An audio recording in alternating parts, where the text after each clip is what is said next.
এই মুহূর্তে যদি আপনি 20 থেকে 25,000 টাকা বাজেটে স্মার্টফোন কেনার কথা চিন্তা করেন তাহলে আনঅফিসিয়াল মার্কেটে কোনো ফোন নাই, কারণ সব দোকানদার এখন রাস্তায়। আর আপনি যদি এই মুহূর্তে চিন্তা করেন যে না ভাই আমার একটা ফোন লাগবেই 20 থেকে 25,000 টাকা বাজেটে, তাহলে অবশ্যই আপনাকে অফিসিয়াল ফোন কিনতে হবে। আর অফিসিয়াল আনঅফিসিয়ালের যে ঝামেলাটা সেটা আমরা অনেকভাবে আপনাদেরকে বোঝানোর ট্রাই করেছি যে আগে যেইগুলো ছিল সেগুলো কিন্তু এখনও অফ হয় নাই এবং ফিউচারেও অফ হবে না। তারপরে ব্যাপারটা নিয়ে আপনারা অনেক বেশি ক্যাচাল করতেছেন যে এখনও বুঝেন না যে আসলে এটা কীভাবে অফ হবে, কী হবে না হবে। যার কারণে বলতেছি যারা এগুলো বুঝেন না চিন্তা করেন যে অফিসিয়াল ফোনই ভালো এবং আপনি এই মুহূর্তেই ফোন কিনবেন, আপনার বাজেট 20 থেকে 25,000 টাকা, এই বাজেটে আপনার জন্য সেরা 5টা ডিভাইস সাজেস্ট করবো যেগুলোর মধ্যে হয়তো বা আপনার একটা পছন্দ হয়ে যেতে পারে। কিন্তু এই 5টা স্মার্টফোন সাজেস্ট করার আগে আরেকটা ব্যাপার শুরুতেই বলে নেই, সেটা হচ্ছে যে এই বাজেটে আপনি যে ফোনগুলো পাবেন সেগুলো সবগুলোই মোটামুটি পটেটো স্পেক। বুঝতেই পারতেছেন এগুলোর স্পেক আহামরি ভালো হবে না। এগুলো থেকে আপনি বেস্ট লেভেলের ক্যামেরা আউটপুট তো পাবেনই না, তার পাশাপাশি এগুলোর যে পারফরমেন্স সেটাও কিন্তু একদমই পটেটো মার্কা। মানে হচ্ছে 2D গেম কিংবা টুকটাক শখের বসে গেম খেলার যে ব্যাপারটা আছে না সেটা করতে পারবেন, উড়াদুরা গেম খেলার চিন্তা বাদ দেন। কিন্তু এগুলোর ভিতরে আপনি বিশাল বড় বড় ব্যাটারি পাবেন, খুবই ডিউরেবল ফোন পাবেন, ফোন দিয়ে আম পাড়তে পারবেন, কাঁঠাল পাড়তে পারবেন, কিংবা ফোন দিয়ে আপনি হাতুড় ভাঙতে পারবেন, মানে হাতুড় দিয়ে ফোন ভাঙতে পারবেন, ফোন দিয়ে হাতুড় ভাঙতে পারবেন, যাই হোক এরকম কিছু করতে পারবেন, এরকম ডিউরেবল ফোন টোন। যার কারণে অফিসিয়াল ফোনগুলোকে আমরা মোটামুটি অ্যাভয়েড করার ট্রাই করি এবং ম্যাক্সিমাম মানুষজন দেখা যায় যে আনঅফিসিয়াল স্মার্টফোনগুলাই খুঁজে খুঁজে নিয়ে নেয়। কিন্তু ব্যাপারটা যদি এমন হয় যে 20 থেকে 25,000 টাকা বাজেটে এই মুহূর্তে আপনার স্মার্টফোন লাগবেই, তাহলে আমাদের লিস্টের নাম্বার 1-এ রয়েছে ইনফিনিক্স হট 60 প্রো প্লাস। হ্যাঁ, এটাকে আমরা নাম্বার 1-এ রেখেছি কারণ এই বাজেটে আমার কাছে স্পেক অনুযায়ী এটাই পারফেক্ট মনে হয়েছে। বাই দ্য ওয়ে আরেকটা ব্যাপার একটু মেনশন করে নেই, এই ভিডিওতে যেগুলো আমি সাজেস্ট করবো সেগুলো বলতে পারেন সবগুলোরই একটা রিকেপ করা ভার্সন। আপনি এটার ফুল রিভিউ কিংবা ফুল স্পেসিফিকেশন আমি আপনাদেরকে বলতে যাব না, জাস্ট ফোনের মডেলগুলো একটু মেনশন করে যাবো এবং টুকটাক স্পেক বলে যাব। যদি আপনার মনে হয় যে স্পেসিফিক কোনো একটা ডিভাইস আপনি কিনবেন কিংবা এই 5টা লিস্ট থেকে আপনার যে কোনো একটা পছন্দ হয়েছে, তাহলে আপনি সেইটার রিভিউ আপনি চাইলে ইউটিউব থেকে দেখে নিতে পারেন। ইউটিউবে হাজার হাজার রিভিউ কিন্তু অলরেডি রয়েছে। ইনফিনিক্স হট 60 প্রো প্লাস এই ফোনটার মধ্যে ডিসপ্লে হিসেবে কিন্তু থাকছে 6.78 ইঞ্চির একটা অ্যামোলেড ডিসপ্লে। যেহেতু এই বাজেটে অ্যামোলেড ডিসপ্লে অফার করতেছে অবশ্যই সেটা এপ্রিসিয়েট করার মতো। তার পাশাপাশি এই জায়গায় কিন্তু প্রসেসর হিসেবে মোটামুটি ভালো একটা প্রসেসর ইউজ করা হয়েছে, মিডিয়াটেক হিলিও G200 যে প্রসেসরটা রয়েছে সেটা, এবং এটা দিয়ে মোটামুটি ভালোই কাজ কারবার করা যায়। দেখা যাচ্ছে অনেকগুলো অ্যাপ আপনি একই সাথে চালাতে পারবেন এবং টুকটাক গেমিং করতে গেলেও খুব বেশি একটা প্যারা দেয় না। এই সেম প্রসেসরটাই হট 60 প্রো যে ফোনটা রয়েছে সেটাতে ইউজ করা হয়েছে এবং সেটার রিভিউ কিন্তু আমরা আপনাদেরকে দিয়েছিলাম এবং সেটার মধ্যে মোটামুটি ভালোই পারফরমেন্স কিন্তু আমরা পেয়েছি। যার কারণে বলা চলে যে এটার পারফরমেন্স নিয়েও খুব বেশি একটা প্যারা খাবেন না, এই বাজেটের পারফরমেন্স মানে বেস্ট বলাই চলে এটা। কিন্তু কিছুটা হতাশ করে ফেলে ক্যামেরাতে গেলে, কারণ এই জায়গায় শুধুমাত্র সিঙ্গেল একটা 50 মেগাপিক্সেলের ক্যামেরা ইউজ করা হয়েছে। আপনি 20-22 হাজার টাকা খরচ করতেছেন। বাই দ্য ওয়ে এটার প্রাইসটা একটু এক্স্যাক্টলি যদি বলি, এটার 8/128 জিবিটা কিন্তু এখন 22,000 টাকায় পাওয়া যাচ্ছে। তো 22,000 টাকা দিয়ে একটা ফোন কিনতেছেন, একটা সিঙ্গেল ক্যামেরা পাচ্ছেন এবং ম্যাক্সিমাম টাইম এরকমই পাওয়া যায়। কিন্তু এটার পিকচার কোয়ালিটি নিয়েও কমপ্লেন করবো না, কারণ এই বাজেটে আমার কাছে বেস্ট মনে হয়েছে, যার কারণে এটাই শুরু থেকে সাজেস্ট করতেছি। এবং এটার ক্যামেরার আউটপুট নিয়েও আপনারা সন্তুষ্ট থাকবেন। এটা দিয়ে দেখা যাচ্ছে যে 1x এবং 2x এ পোর্ট্রেট ফটোগ্রাফি করা যায়। তার পাশাপাশি এটা যে ফ্রন্ট ক্যামেরাটা রয়েছে সেটা একটা 13 মেগাপিক্সেলের ক্যামেরা, এটা দিয়ে মোটামুটি ভালো সেলফি কিন্তু তোলা যাচ্ছে। কিন্তু এই ফোনটা কিন্তু অন্যান্য ফোন থেকে অনেকটাই ইউনিক, খুবই স্লিম পাতলা একটা ফোন, যার কারণে এটার মধ্যে খুব বড় সড়ো ব্যাটারি কিন্তু থাকছে না। এটার মধ্যে মাত্র 5100 mAh এর ব্যাটারি থাকছে এবং এই ব্যাটারি দিয়ে মোটামুটি 5 থেকে 6 ঘন্টার মতো স্ক্রিন অন টাইম কিন্তু আপনি পাবেন। এবং এটা একটা কার্ভ ডিসপ্লে হওয়ার ফলে দেখা যাচ্ছে ফোনটা আরও বেশি স্লিম লাগে। যারা খুবই স্টাইলিশ একটা ইউনিক স্লিম ফোন খুঁজে থাকেন তাদের জন্য এটা একটা বেস্ট চয়েস হতে পারে। আর আমাদের লিস্টের নাম্বার 2-তে রয়েছে রিয়েলমির এই কিউট ফোনটা, যেটা দেখতে খুবই সুন্দর এবং এটার স্পেসিফিকেশন ও প্রাইস অনুযায়ী আমার কাছে ঠিকঠাকই লেগেছে। এটার রিভিউ কিন্তু মোটামুটি 15-20 দিন আগে আমাদের চ্যানেলে পাবলিশ করেছিলাম এবং হয়তো আপনারা দেখেছেন। আমি আই কার্ড এবং ডেসক্রিপশন বক্সে হচ্ছে যে লিঙ্কটা দিয়ে রাখবো, যাতে করে আপনারা এই C85 Pro সম্পর্কে আরেকটু ভালোভাবে জানতে পারেন। এখানে ডিসপ্লে হিসেবে ইউজ করা হয়েছে 6.8 ইঞ্চির একটা অ্যামোলেড ডিসপ্লে এবং এই ডিসপ্লেটা আমার কাছে মোটামুটি ভালোই লেগেছে। বাট বাজেট অনুযায়ী এটার ডিসপ্লে যে চিন বেজেলটা সেটা একটু মোটা মনে হয়েছে। এটা যদি আরেকটু ন্যারো হতো তাহলে দেখতে আরও বেশি প্রিমিয়াম লাগতো।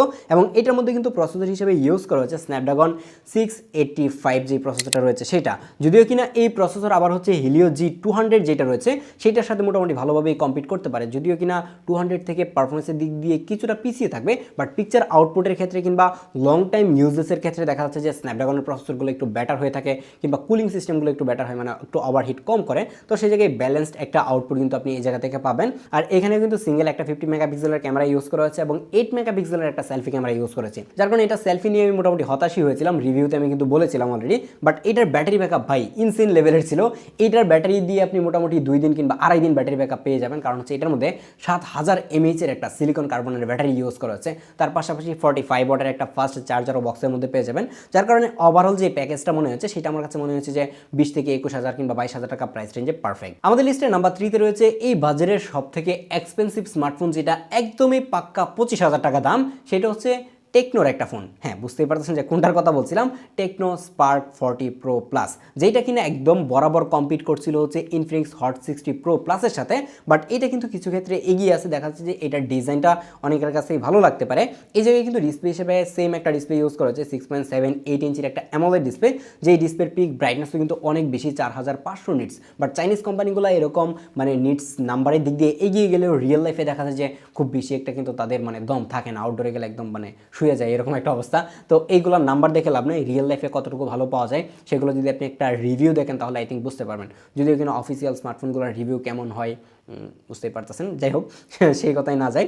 তো এটার পারফরমেন্সও কিন্তু মোটামুটি ভালোই। এটার মধ্যে সেম যেই ইনফিনিক্সের মধ্যে এসওসিটা ইউজ করা হয়েছিল মিডিয়াটেক হেলিও জি 216 সেইটা, যার কারণে কিন্তু পারফরমেন্সও মোটামুটি ভালোই পাওয়া যাচ্ছিল। এবং প্রত্যেকটা ফোনেই মোটামুটি আইপি রেটিং কিন্তু এখন থাকে, এবং সেম 50 মেগাপিক্সেলের যে মেইন ক্যামেরাটা রয়েছে সেটাই ইউজ করা হচ্ছে, এবং 13 মেগাপিক্সেলের হচ্ছে যে ফ্রন্ট ক্যামেরা।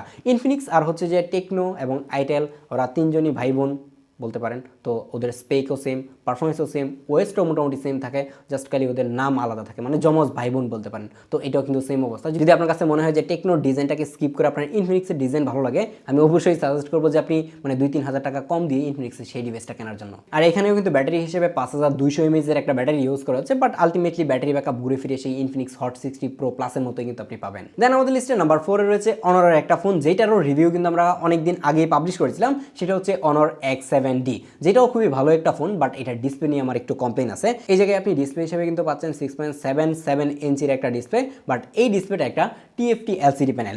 এই বাজেটে যে জায়গায় অন্যান্য স্মার্টফোন কোম্পানিগুলো মোটামুটি অ্যামোলেড স্ক্রিন অফার করতেছে, তো সেই জায়গায় অনর সেম প্রাইস রেখেই তারা হচ্ছে যে এটার মধ্যে একটা টিএফটি ডিসপ্লে বসাই দিচ্ছে, যেটা দেখে মোটামুটি আমার মাথাটা ঘুরে গেছিল। রিভিউতে বলেছিলাম, আপনারা চাইলে সেই রিভিউটা আইকার্ডে দেখে নিতে পারেন। আজকের ভিডিওটা খুবই র্যান্ডমলি হচ্ছে, আপনাদের অনেক রিকোয়েস্টের একটা ভিডিও ছিল যে ভাই এই মুহূর্তে 20-25 হাজার টাকায় কি ফোন কিনবো, একদম পুরো ইনবক্স জ্বালাফালা করে ফেলতেছেন, কমেন্ট বক্স জ্বালাফালা করে ফেলতেছেন, যার কারণে এই ভিডিওটা কুইক শুট করতেছি।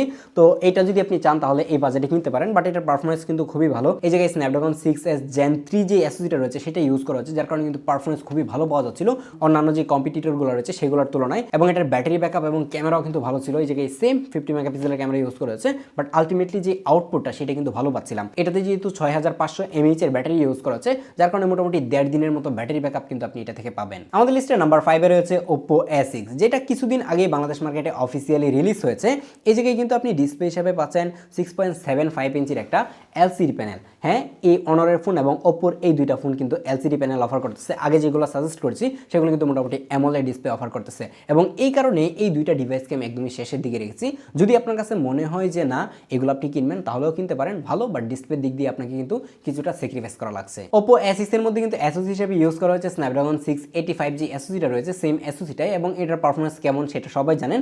মোটামুটি কাজ করতে পারবেন, মাল্টিটাস্কিংও করতে পারবেন যদি আপনি হচ্ছে যে 8GB ভেরিয়েন্টটা নেন।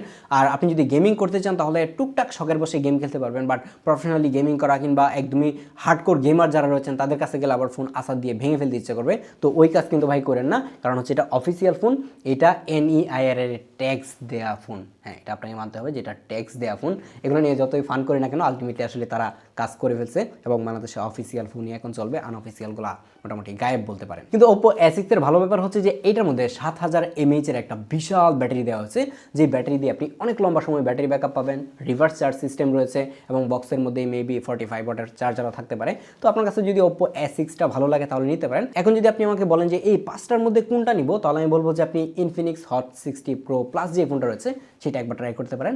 এই বাজেটে বেস্ট ফোন বলা চলে অফিসিয়াল মার্কেটে। দেখা হচ্ছে পরবর্তী ভিডিওতে। পরবর্তীতে কোন বাজেটের অফিসিয়াল ফোন নিয়ে ভিডিও দেখতে চান একটু কমেন্ট করতে পারেন। আর অফিসিয়াল আনঅফিসিয়ালের যে ঝামেলাটা সেটা নিয়ে আমি কিছু বলতে চাই না, আপনারা একটু কমেন্ট করে যান। আল্লাহ হাফেজ।